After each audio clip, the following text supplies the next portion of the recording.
Okay. Hey there, my name is Betty Page. I am 5.5 feet tall. I have black hair and blue eyes.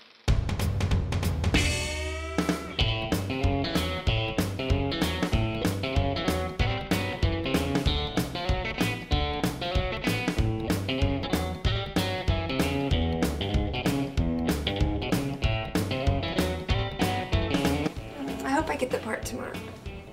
You're gonna get bigger roles than that. Look how popular your pictures are. I know, but I want to be an actress. You will. You will. I live in New York City. I'm originally from Tennessee. I was the second runner-up in the Miss New York pageant in 1951. And I guess that's it.